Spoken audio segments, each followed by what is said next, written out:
Om Namo Bhagavate Vasudevaya. Om Namo Bhagavate Vasudevaya. Om Namo Bhagavate Vasudevaya. Om Namo Bhagavate Vasudevaya. Om Namo Bhagavate Vasudevaya. Om Namo Bhagavate Vasudevaya.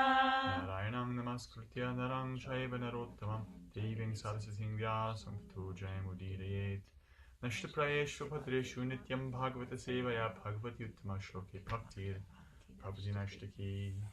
We're continuing Srimad Bhagavatam, Canto 7, Chapter 9, Prayers by Prahlad, verse 23. 24. No, 23, excuse me. 7, 9, 23. Drishta maya divi vipokila dishnipanam ayushyo vipapa itchati yanjano yam yesmit pitukupitahasa vijrumpita pruvispurjitena lulita satuteni rastaha. Translation and purport by His Divine Grace A.C. Bhaktivedanta Swami Srila Prabhupada. Srila Prabhupada ki jai. Jai.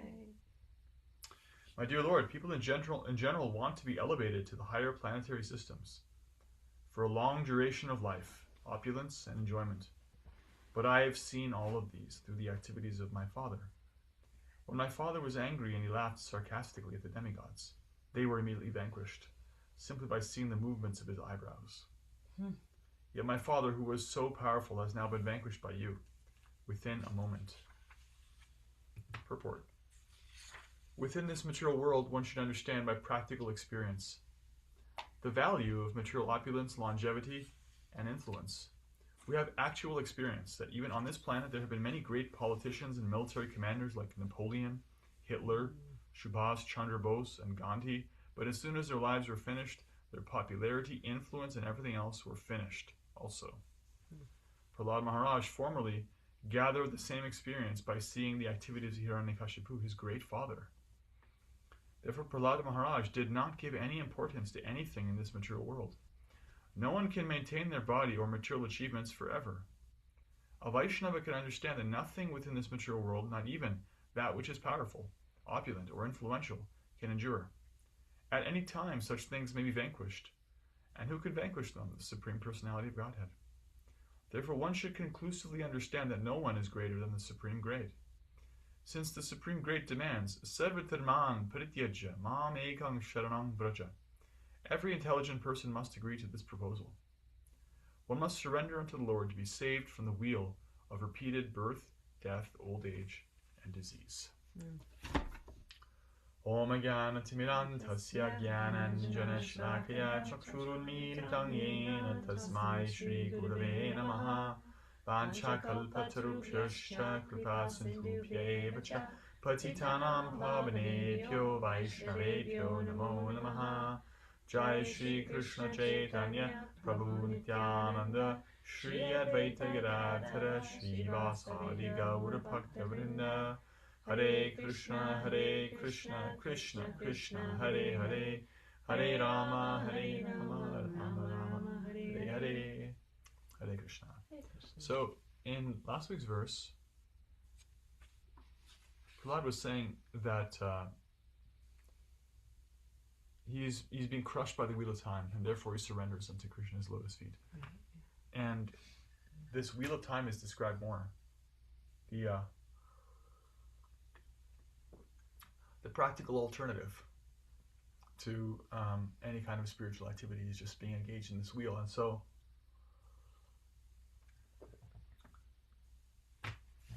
Prahlad points out that aside from his own spiritual realization, he had personal realization just by the reflection of what happened to his father. And this is very practical. And in fact, the 11th canto of Bhagavatam says, Shruti pratyaksham aitihyam anumanam chatushtayam pramanesham avasthanan vikalpasa virajate. That there's 4 different ways you should actually observe the nature of the world. One is by spiritual scripture sound vibration, although all the scriptures are saying. One is by observing it yourself, with your own senses, just in your own limited frame of reference, your own lifetime. One is by common wisdom. So like songs, poetry, what your grandmother taught you. And one is just by your own logic, trying to figure it out. And through each one of these, you should ascertain that the world is temporary and everything within it is temporary. And by that, that verse says, Vikalpat savirajita, you should create a safe buffer where you're no longer invested completely. Because that's what Prahlad is talking about here, is that he heard from Narada Muni when he was in the womb, and he also saw in his own brief 5 years on the planet that his father had everything. I mean everything. Everything that a materialist dreams of, Hiranyakashipu had. He was the most successful materialist. That's the contrast. The most successful materialist, pure devotee at the age of 5, side by side. That's what makes this pastime so poignant. Hiranyakashipu had everything his heart desired, up to the level of actual immortality. Mm-hmm. And it wasn't enough. In fact, not only was it not enough at the end, it wasn't even enough during, because his existence was an existence that was plagued by anxiety. He was never able to be still. He was never able to sit still and enjoy, because he was always thinking how to get something, how to protect what he had. He was always thinking about his enemies. You know? As soon as you live in a way where you're the enemy of everyone, then everyone is your enemy in your mind. He created all these false enemies and false friends because he pitted himself against the nature of things. And you can never win trying to fight nature. You can't. Mm-hmm. It doesn't work. So his existence was miserable, and then it ended. And so Prahlad very soberly reflected, why would I want to play that game when the one who had the most chips in that game, my own father, died right now in front of my eyes, trying to protect that kind of strategy? It just doesn't work. It doesn't make any sense. And so we're called to actually be practicing discrimination, through these 4 different means. Just everybody on their own, whether they have any spiritual practice or not, they have already 3 of these different methods. One is by your own pratyaksha, your own senses. Observe, the beautiful green trees, how lush the foliage is, what's going to happen to them in a few months. Observe that and how they're going to come back, coming and going. Observe everything works under the same principle. And that's just your observation. Then you can take it to the logical level. Using your logic, what does that mean about things you cannot observe with your senses? That they must also, like if you see something is in its springtime or summertime now, you must understand the autumn and the winter are coming. That's logic. You don't necessarily see the autumn and winter. I can't see autumn now. I just see, fresh summer. But I know it's there by logic. So your senses, your logic, and then common wisdom. What have people said from experience in the world? What are all the songs about? Mm-hmm. What do people write songs about? Falling in love, losing love, getting something, it's gone. It's like that's what it's all about. My dog died. My car got broke. A girlfriend left me. What a beautiful day, the sunrise. It's like that's what it is. And you weren't there for that girlfriend leaving them and the dog getting killed, or you weren't there, but you hear it, and you don't have to be there. You can receive it, and you can use your logic, and you can see, well, okay, there is a lesson here. And that's why, even without the 4th principle, spiritual sound vibration, one is taught, if they're a little attentive and sober and honest, to be detached from the default setting in the material world. The default setting is to buy in completely, right? And to just go for it and think that it is going to last forever. Why is that our default setting? Because we last forever. We're eternal. We're looking for something eternal. There's no evolutionary or material reason why a temporary living being would seek eternal reality in a temporary world that's always been temporary. It doesn't make any sense. It's actually a kind of torture. It would be completely unfair to be programmed that way. No, the reason we look for this is because we're not finding it and we're made for it. Because we're not temporary. We're in a temporary situation, but we're not temporary. We're eternal. And this Detachment, vairagya, right? This kind of like turning the heat down, sobriety, like simplicity, just cooling down, putting like a bit of of ice on the burning fire of the heat of wanting and trying to be present with and owning and controlling and enjoying.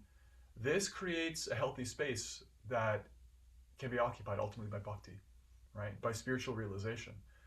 If it's not to be found here, and if I still am not satisfied by what's here, what does that say about me? What does that say about the world? What is my capacity?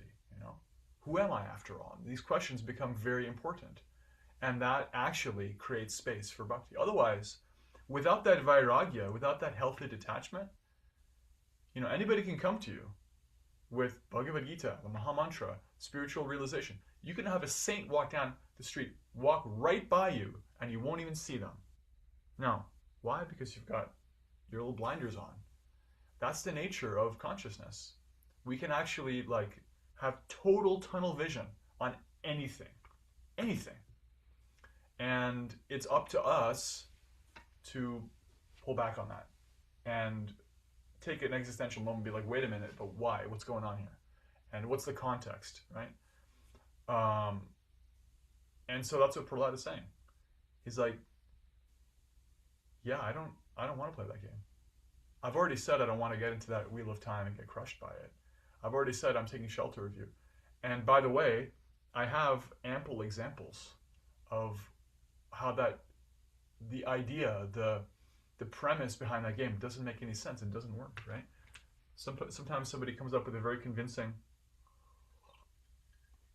very passionate, very loud argument for something. They try to make a case. But if their very first premise is flawed, all of that hubbub is just hot air coming out of their mouth. It doesn't make any difference. The premise of material life is this will make you happy. That's flawed because it doesn't last. And nothing that doesn't last can make us happy because we're not made for that. So that means we become detached. And so as devotees, detachment means balanced detachment.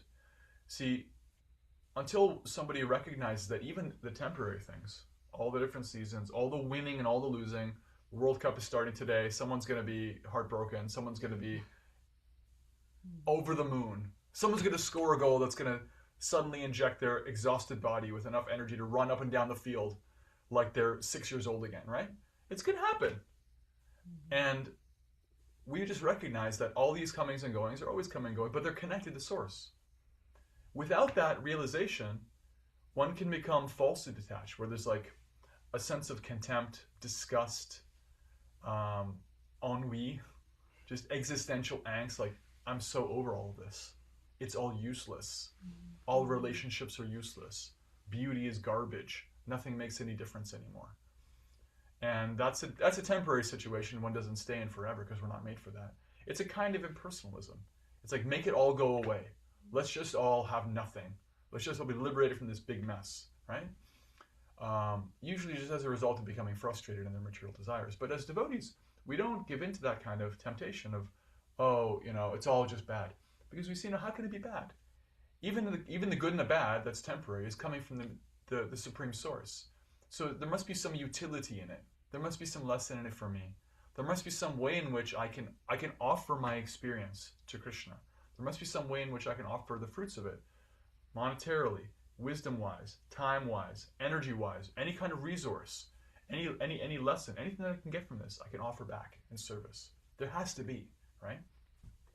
Because Krishna has at least indirectly created it, even if he's not particularly invested in it. It's just for our own, material gain. So as devotees, we have this healthy detachment, but we can still live in the world. We don't have to live on a mountain. We don't have to immerse ourselves in an actual body of water and perform underwater austerities like Selbhari Muni, literal yogi who meditated underwater for a long time. And by the way, it didn't work for him because eventually he opened his eyes, saw two fish mating, and was reminded of the temptations of material life and left. Used his yogic powers to marry several wives and live like that for a while. We don't have to separate ourselves from the world. And by the way, it's not possible to do anyway, as Sobering Muni shows. We just have to use that healthy detachment, born of discernment, right? By being reminded by someone like Srila Prabhupada, Prahlad Maharaj. Just take that moment and pause and recognize, you know, this too shall pass. There's a story, right, of there was a poem. Let me look at that poem. Ozymandias. Anyone heard of this? Not No. this too shall pass. No. Ozymandias is a short poem. I'll read it to you. By Percy Bysshe Shelley Mm. from 1818.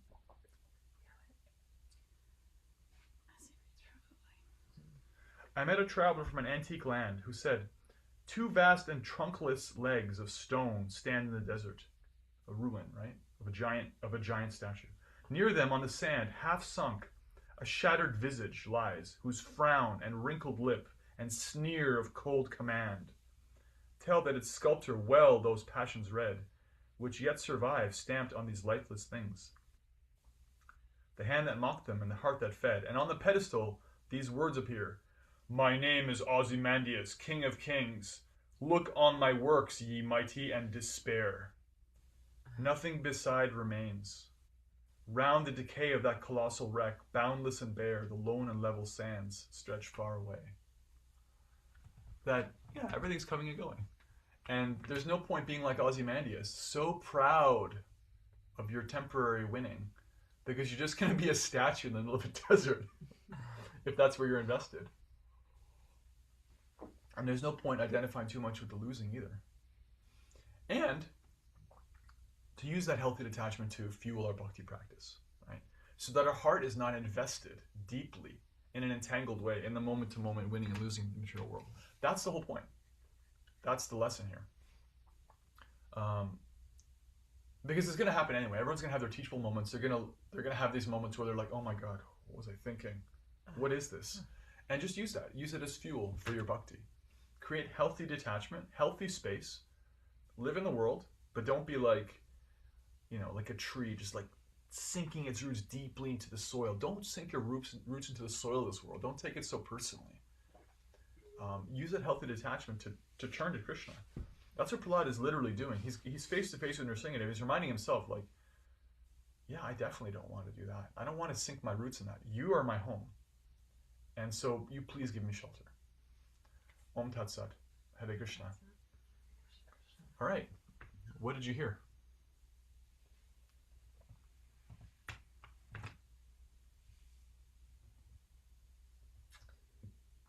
Interesting how these 4 ways to understand the world, which I think you said was from the 11th canto, 10th canto, 11th. Yeah, I went to look that verse up. Canto. 11th canto. Yeah.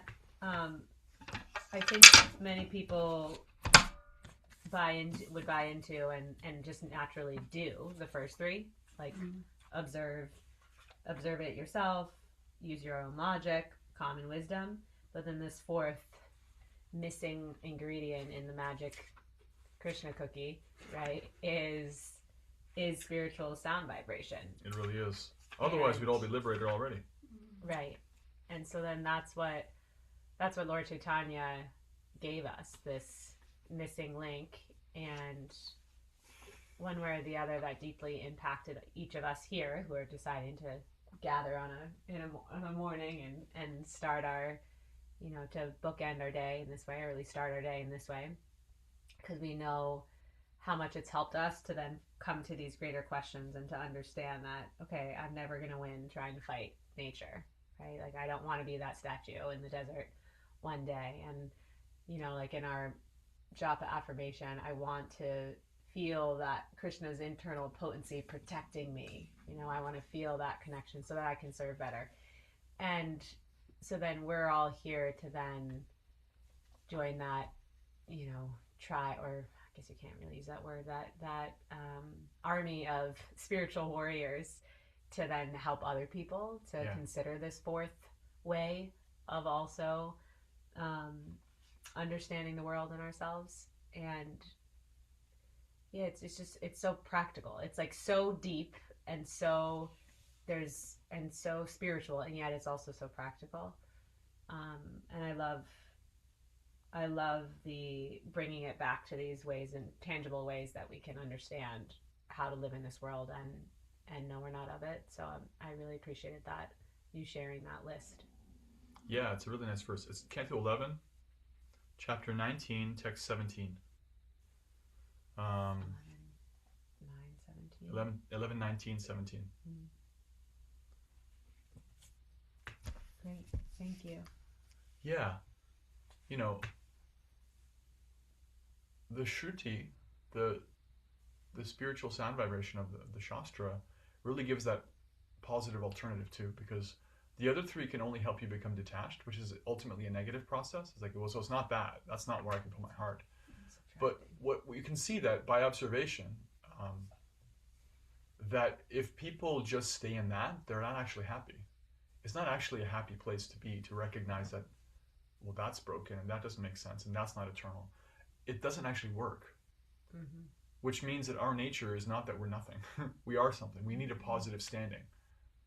So all that it's not Mm-hmm. that I can't put my heart in that forever business is only meant to help focus us on the positive.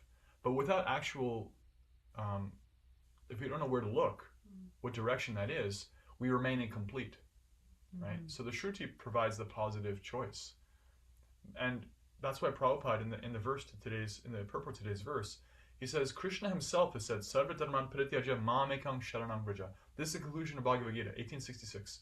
Krishna says, after so many different ways of trying to convince Arjuna, talking about the material world, how it works, the modes of nature, karma, liberation, meditation, different kinds of yoga, he basically gives like a summary. And his summary is actually incredible. He says, don't even worry about it. Give it all whatever other path you've chosen. Don't worry about it. Give that up. Just follow me. Listen to me. Just surrender to me. I'll take care of you. I'll do that. Don't worry, don't fear, don't hesitate. And that's the whole point, is that it's like you don't have to understand all those forms of yoga. You don't have to take them systematically. Ultimately, bhakti means like, okay, Krishna said it. I'll try. I'll try. Because Krishna said it. I'll try. And then that's the beginning of a relationship. That's what a relationship means. You trust somebody a little bit, you know? Anybody you have a little bit of trust with, you have a relationship with. There's no trust, there's no relationship. So to the degree that we trust him, we're like, okay, I'll try. I'll try. He says, try chanting his name, I'll try it. You know? He says this, I'll try it. Okay, that's surrender, practical surrender. And then that means you're turning to that substantially, you're turning to that positive. Because the positive is the relationship with Krishna. And the lifeblood of that relationship is surrender, is service. And he's saying, if you just do that, if you just try to surrender to me, I'll take care of everything. Your whole existential situation, all your worries, everything. I'll take care of all of it. Don't even worry. And so you can't prove that. You can't figure it out. That doesn't make sense. No one else can make that. No one else has ever lived up to that promise in the world. All you can do is try. And if you do that, that's the thing. That's the positive thing. That's, oh, well, hold on now. This is actually different than all that winning and losing. This is actually different. I tried this much and I'm getting something. All right, this is actually different. And you keep doing it, and that's what it's all about. So it's like Jiva Goswami says that promise by Krishna in that verse, 1866, that is the lifeblood of the devotee. They're like, whatever else happens, I'm leaning on that. I'm just leaning on that hard. Because he said it, and he'll follow through on it. That's like my only shelter. He says that's what it's all about, that verse. So we're leaning on his promise. Hey Krishna, you said you'd come through for me. Here goes. Thank you. Thank you. More reflections. I was just thinking about what you were saying about how, Hiranyakashipu had everything in the material, every material opulence he could possibly want, yet it wasn't enough. And I think, people in that position might think that, having it all is what defines success, right? I think we can all agree that the material definition of success is to try to have it all or have power over this or have all the things. But I think basically it's saying that devotion is really what's the important credential. I mean, other material credentials aren't important. Devotion is what's important. Devotion is what qualifies as spiritual success. Yeah, that's the real wealth. That's the real winning.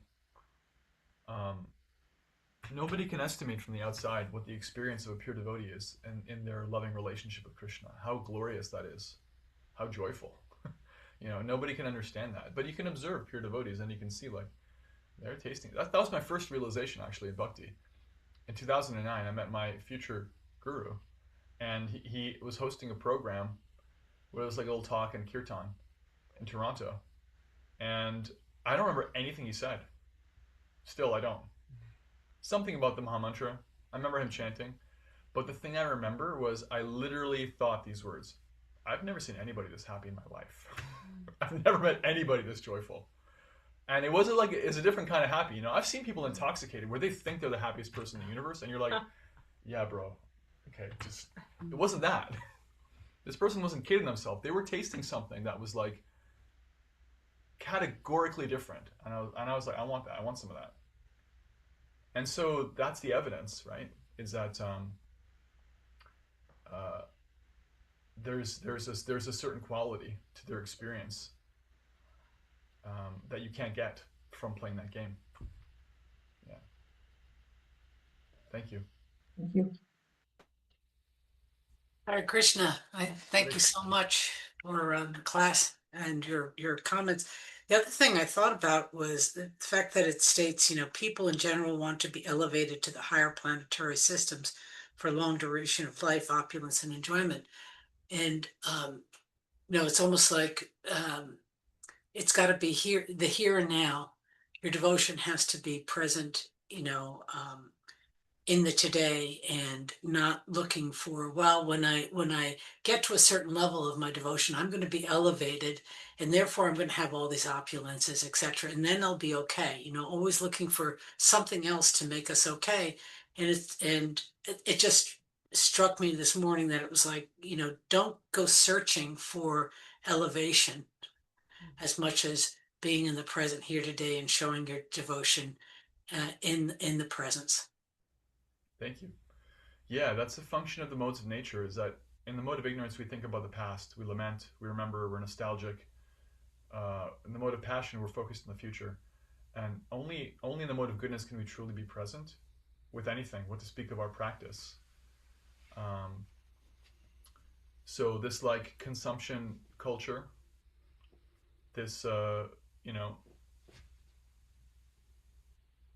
this kind of culture that we live in, that Prahlad is criticized, and that Hiranyakashipu exemplified, is very much about rajas. That's why there's never any happiness, because you can never sit with your gain. You always have to like protect it and get the next thing.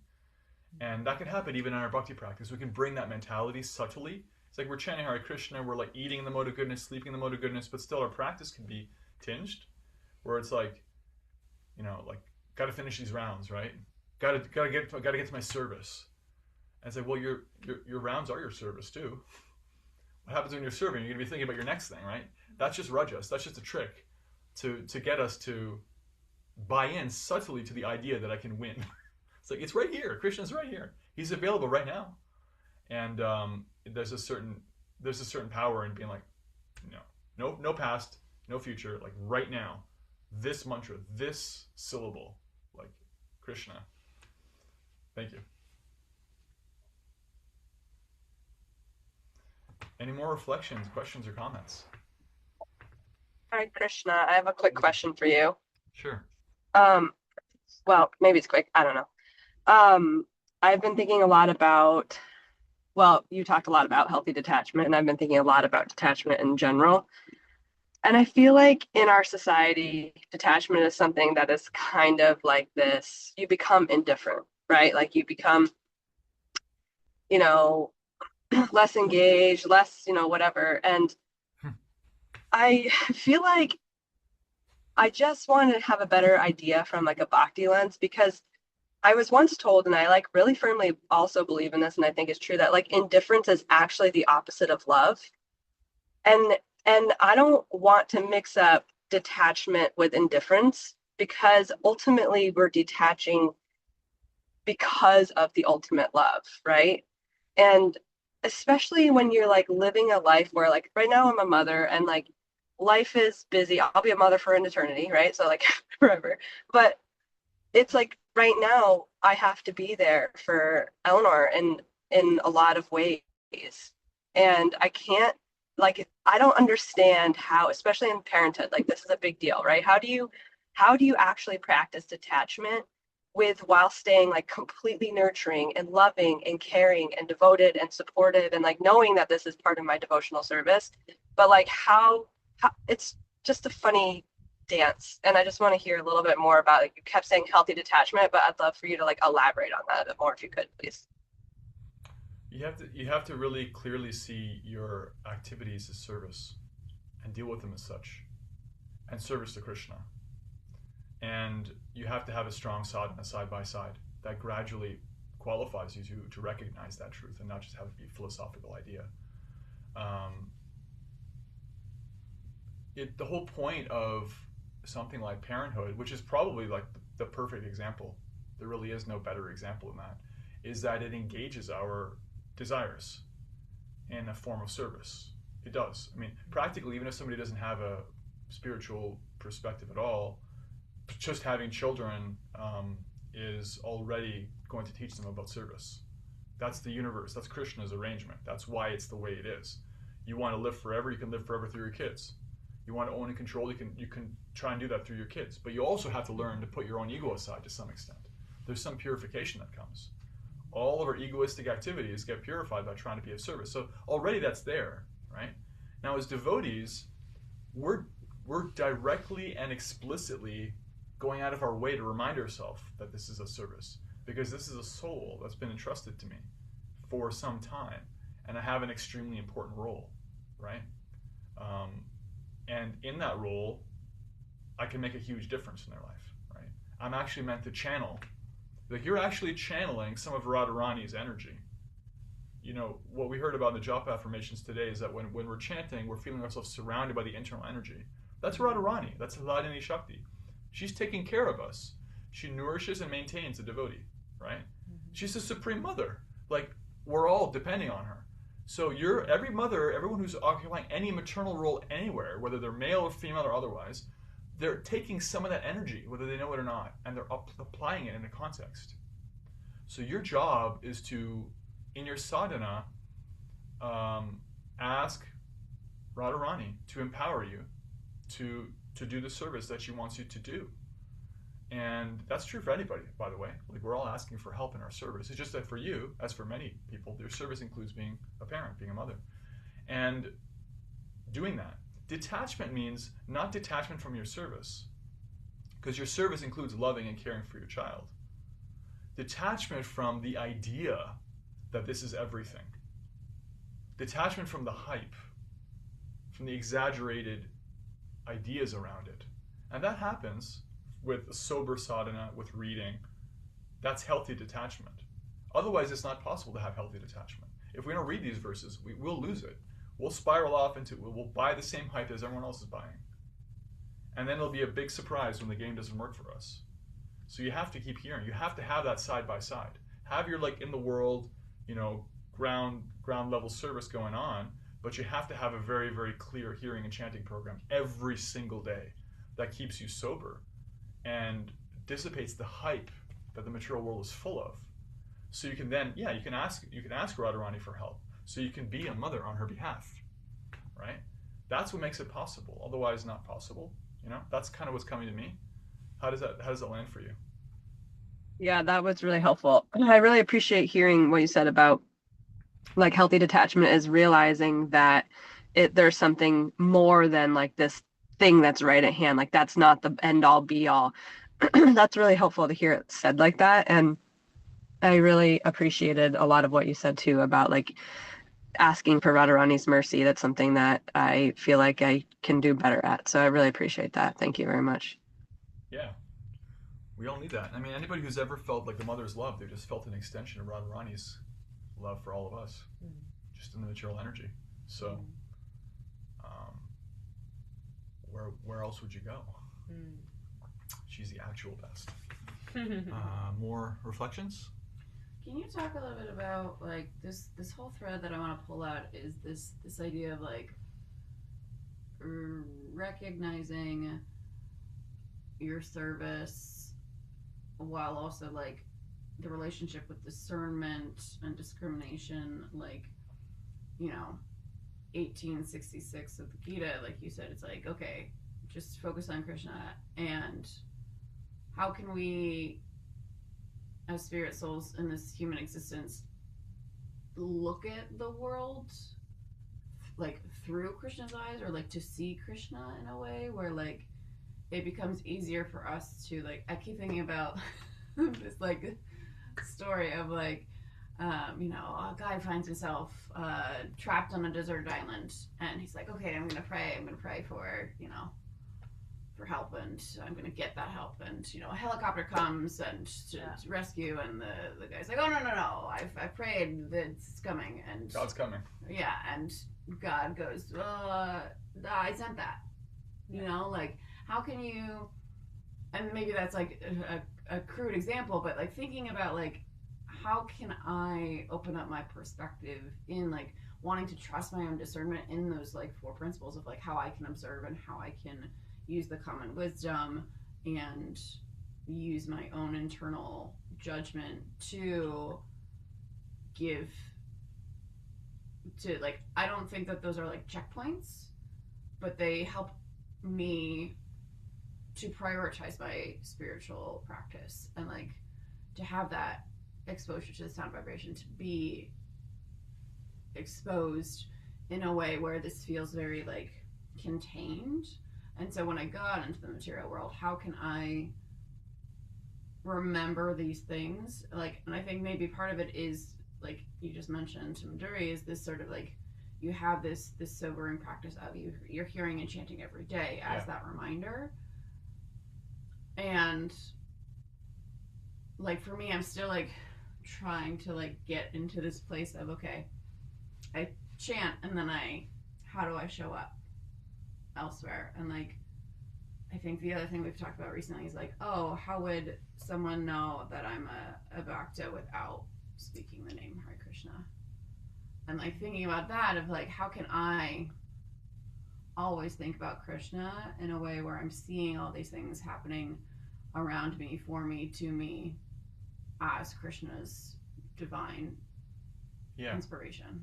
So that last sentence would be like the summary question of what you're asking. Like how do I see Krishna in the middle of everything? Yeah. I mean, while also being like this in the detachment. world. Yeah. Okay. Well, that's kind of the whole point.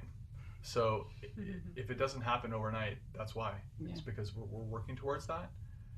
But yeah, so I talked about having a strong practice, but then like, you know, away from our japa beats, outside of the Bhagavatam class, when we're in the middle of the thick of all of it, how to remember him, by practice. You try. You pick moments. You know, just like, you know, people can remember something that their mother taught them. You know, I remember when my mother passed away, I thought the best way that I can commemorate her is to try to live in such a way that she would be proud, you know, and think of her, because I have that natural tendency, right? And there are moments when I can pick and choose, where I can be like, well, what would my mom think here? What would she recommend? That's like an example of thinking about Krishna. It's just the same idea of like how to think about somebody. And so the whole point is to pull back. The material world is full of hype. It's just so much hype. It's like this undertow that drags you in. It's like, look at me, over here. Give me your attention, right? I've talked about this. We're living in an attention economy. It's all about capturing people's eyes, milliseconds of attention, all of it.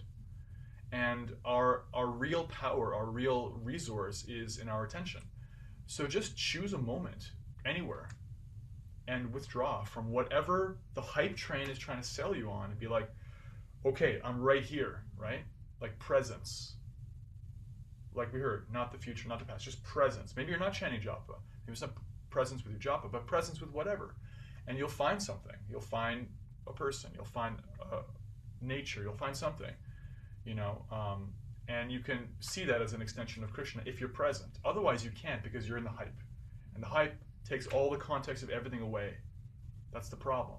So, when I was a monk, like one of the most interesting thought experiments I ran on myself was like I put a little sticky note on the cubby I had with all my material possessions, and then whenever I was there, I would see the sticky note, and it said, "Ask yourself, why are you doing what you're doing right now?" And so whatever was going in my mind when I opened those cupboard doors, I would look at that and be like, "Oh yeah, I get to decide, right? I get to decide. I could just pause." It was like a pause button. It was a little timeout.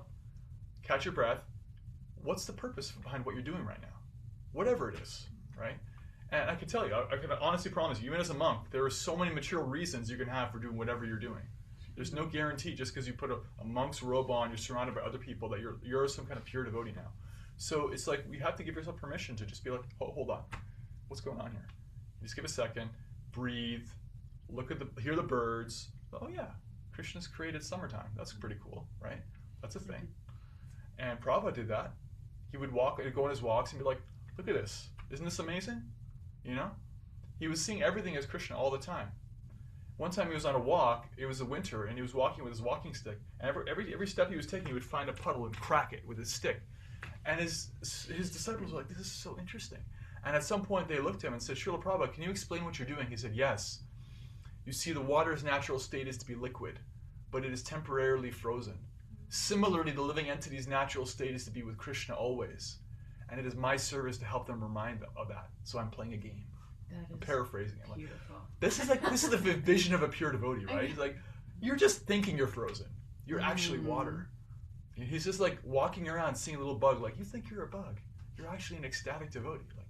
So you can do that. You can practice. And the full-fledged realization comes with the full-fledged acquisition of pure devotional service. So give it time. But yeah, keep coming back to Bhagavatam class and take those moments, and it'll get thicker and thicker. I like to think about WWRD. What would Radharani do, or what would Radhanath Swami do? Yeah, that's part of why the Guru is here. Is give us practical example. It's like, yeah. Otherwise, we would never. I could never think like Prabhupada thinks on my own. I could never guess that. It's a gift. He's giving us a glimpse into something that's the internal energy. So, yeah. All right. Anything else? Okay. Srila Prabhupada ki jai. Jai. Sri Prahlad Maharaj ki jai. Jai. Now let's offer our respectful obeisances unto all the Vaishnava devotees of the Lord, who are just like desire trees. They can fulfill all the desires of everyone and are full of compassion for all the fallen conditioned souls. Jai. Vansha kalpatarubhyascha, kripasinubhyevcha, patitanam pavanebhyo, Vaishnavebhyo namo namaha. And after this weekend, Bhakti and Tanya will have received a spiritual name and taken shelter in Lord Chaitanya's Sampradaya. Haribol! Haribol! Hare Krishna. Krishna willing. We'll be there to hear it and see it, witness it.